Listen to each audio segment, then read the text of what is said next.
Ladies and gentlemen, welcome to FJ Media. For those people who have not subscribed to FJ Media, make sure you touch the subscription bell. After you have touched the subscription bell, YouTube will be automatically notifying you when we upload our latest video. So today, before we start our topic of today, we have seen opposition leaders slams the killings and intimidation on online activists. So because which is going to which is going to form the basis of this analysis of today. Let's hear how the opposition issued a press conference today. With those remarks, I want to welcome our brother JB to read a very important national statement.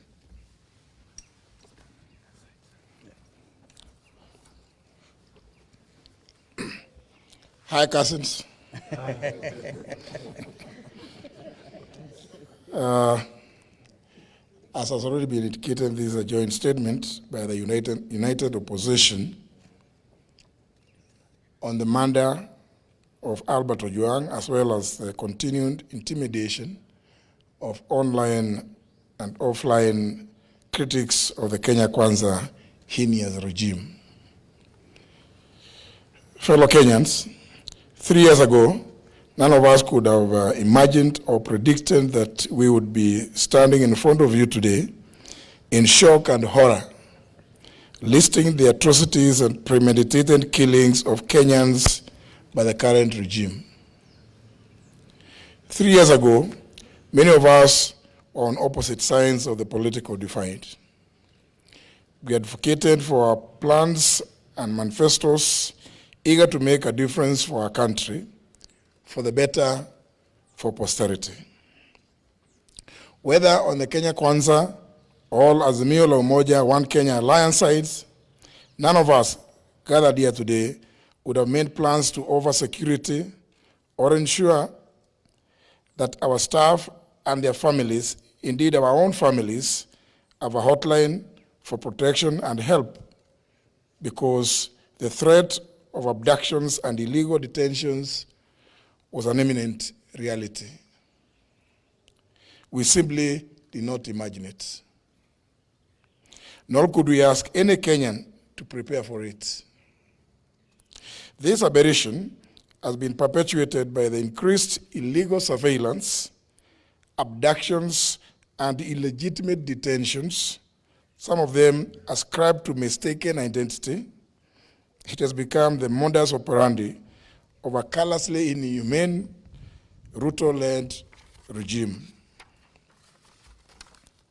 It is one, if not the major reason, why senior members of the Kenya Kwanza have been impeached, forced into resignations, or indeed have been sacked because they questioned and sought answers for these indecent atrocities that go against human understanding.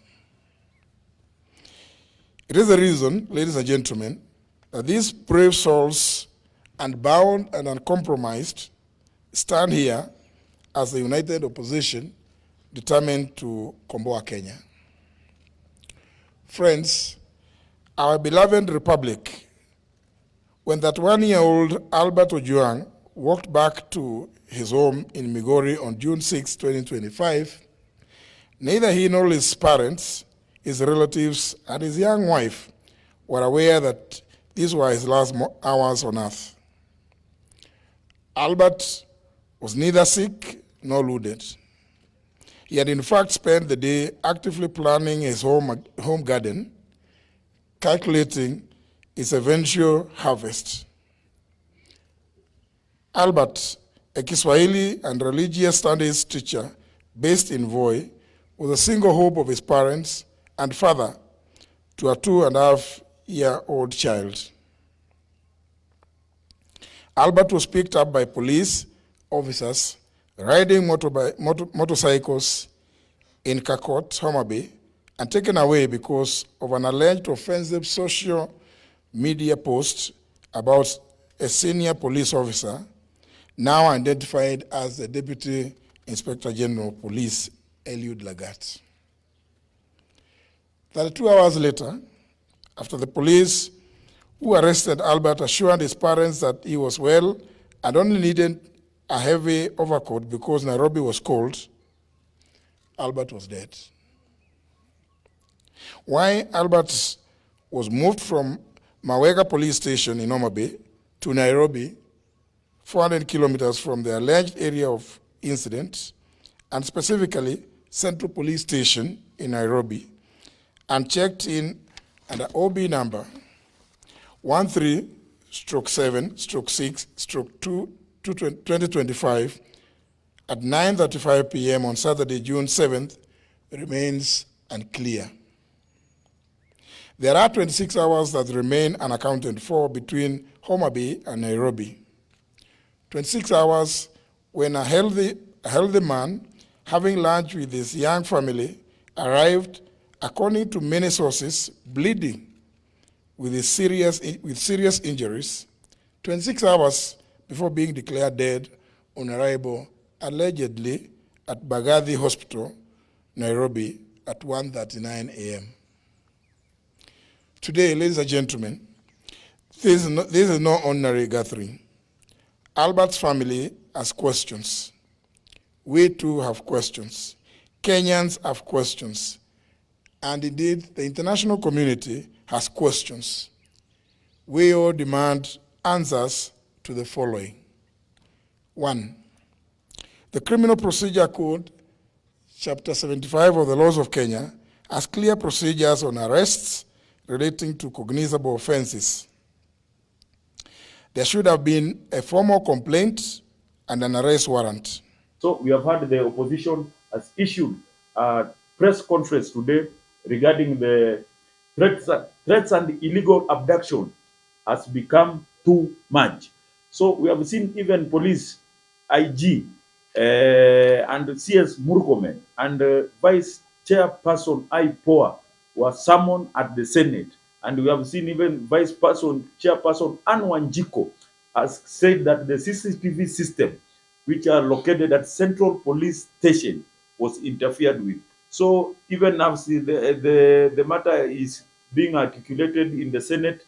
The people are urging the resignation and arrest of Eliud Langat, Deputy Inspector General of Police. So before we start our topic of today, we have a Director of Youth Affairs, Kenya Patriots Party. Hey, ndugu yangu, welcome to the bench today. Yes. So this is the Director of Youth Affairs, Bwana Matthew. This issue of abduction, we have seen it's a very high alert. People can. The president, we saw the other day, president says that there will not be an abduction. So, and the abduction are still continuing. So what can be the problem with this abduction? Because we have seen there are some people who have been abducted, and after they have been abducted, after 2 days or 3 days, they resurface. And there are some people who have been abducted and they have gone forever. What could be the cause of this abduction? First of all, we must agree that we have a dishonest regime, and a regime that does not value life. Yes. And that is a very sad state of affair. Yes. Because we cannot have a head of state today apologizing to fellow Kenyans and our fellow youths, and live on camera saying that everyone who was abducted and has been released back to their families, back to their homes. And then we have not even blinked. Another young soul has been taken away from home. Daylight, in Was front of taken- the mother, the Very father, sad. and the wife, Yes. and a 2-month-old baby. And you take that young man, and the young man was never seen alive again by the parents. And when the father came to Central Police Station in the morning, he was not allowed to see the child. Then at the later you are told that your child is no more. It's very sad.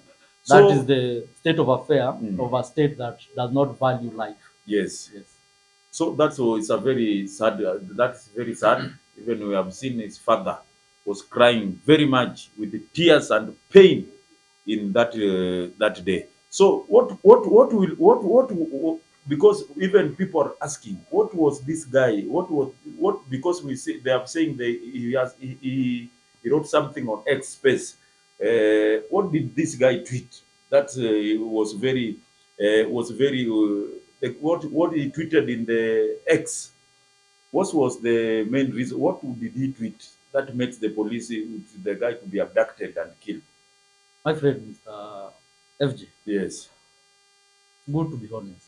yes, And I have begun by saying we have a dishonest regime. yes, Because when you write an OB yes, or you file a case Yes. against an individual, yes. the OB has all the Details. details. Yes, It has not been made available.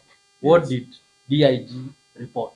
yes, What articles did he give to the police station after Yes. reporting? Yes. I was abused by this person. He said ABCD. This is Yes. the screenshot of the yes, tweet. yes, It has not been made available. yes, The account that the late Ojwang, my brother, was using yes, is not even his own.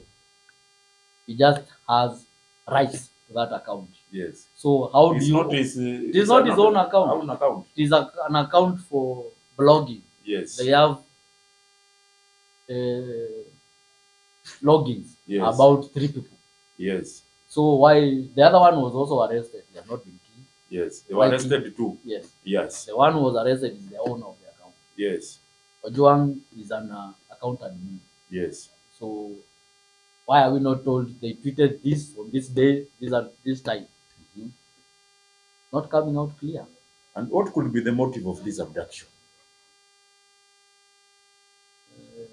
The way they say, Mm. teach one a lesson, then the rest will fear. Yes, or it's just creating fear. Yes, they wanted to create fear. Yes, But among now the activists, DIG the online is activists. forgetting one thing. Yes, Is dealing with a generation that fear left them yes, long time ago. yes, No one. That's why you are seeing people are going back to the streets. yes, Why? Mm. Because by killing you don't put fear. yes. You encourage people to want to die Mhm. because now they want to die for their nation. Mm. Mau Mau did the same. Yes, Our forefathers did the same. yes. So why not us? Mhm. We'll die for the nation. So that fear cannot change anything. It can't change. You can't sell fear to this generation. Yes, because even I've seen yesterday they camped outside the IG office. There are some youths which managed to to sleep there during the all night. All night they were sleeping there because they are saying they want to see the resignation of. They are even claiming that not even resignation. They want the resignation and arrest of IG. So if you can see the youths can take that action and come somewhere so that they can camp somewhere at the whole night. These things are not serious. So before we continue, His Excellency President William Ruto today has issued a statement. This is the statement which President William Ruto issued today, June 11, 2025. So, list most Kenyans, and especially as a parent, I received the news of the death of Albert Ojwang while in police custody with utter shock and deep dismay. I take this moment to extend my heartfelt condolences to Mr. Meshach Ojwang and his family for the cruel loss of their beloved son. The tragic occurrence at the hands of the police is heartbreaking and unacceptable. I strongly condemn the action and omission, including any negligence or outright criminality that may have contributed to his untimely death. It must be borne in mind by every member of the National Police Service that whenever they take a person into custody, they assume a tremendous responsibility for that individual's safety, security, and well-being, and, and must take every effort to discharge this duty consistently and without fail. The National Police Service in the nation, a trusted custodian of the security of all persons and property, and they must always uphold this trust in order to secure and maintain legitimacy and credibility in the eyes of the people. It has been my conviction that affirming the institutional autonomy of the police service is key to raising its standard of professionalism, effectiveness, accountability, and credibility.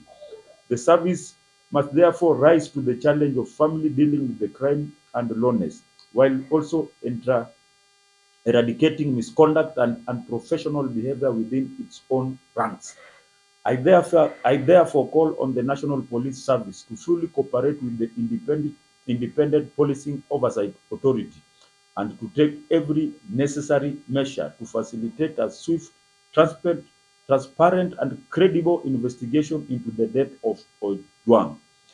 As we mourn his passing, let us patiently but vigilantly follow the progress of the investigation without making premature judgment or drawing conclusions that could compromise the process and its outcome. I fully expect that the truth about what happened to Ojwang will be established in due course and that justice will be served. That is President William Ruto's statement today. So before we continue with our topic today, make sure you subscribe to FJ Media One because this is the place where we are going to get the latest and hottest news like never before. So, Director Youth Affairs, Kenya Patriots Party. Yes. You have had the president. President what he has issued today. Is anything going to change? Because we have seen even before he issued this statement, we have seen the president uh, some weeks back.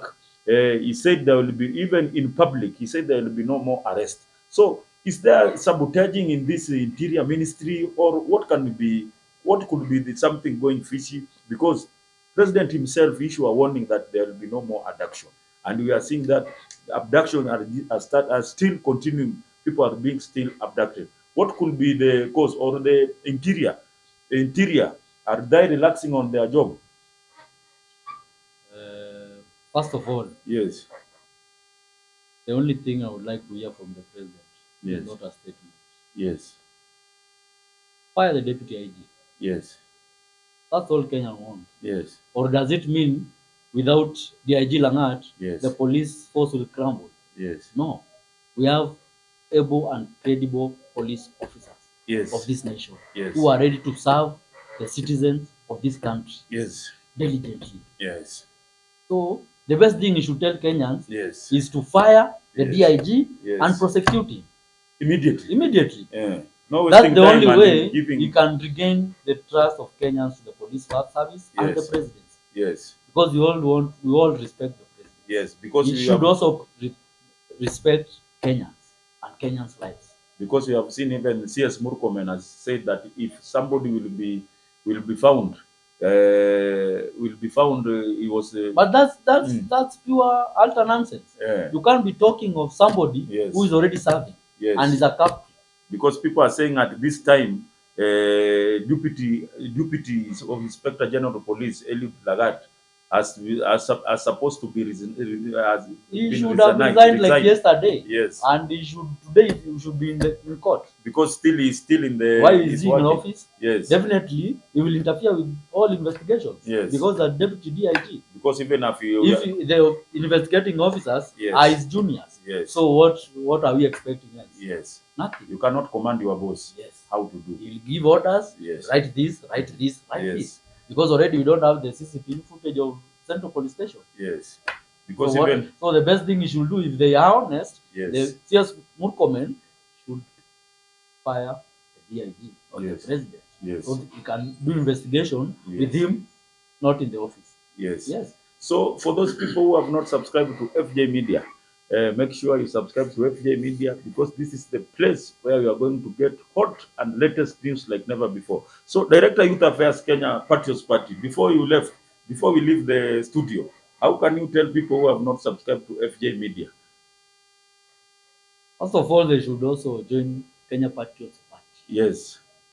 Our party Who is, leader is Madam Agnes Kagure. Yes. Yes. Is the party leader Our of party Kenya leader, Patriots Kenya Party. Patriots Party. Yes. And at Kenya Patriots Party, we welcome anybody Yes. who wants to vie Yes.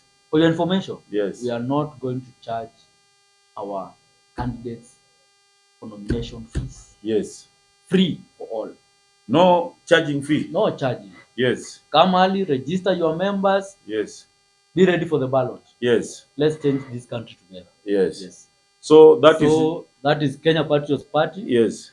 Director Youth Affairs here, Matthew Malusi. Yes. I urge you, all viewers and your friends, kindly subscribe to FJ Media. So even if I come to Kenya Patriots Party, I'm given direct ticket.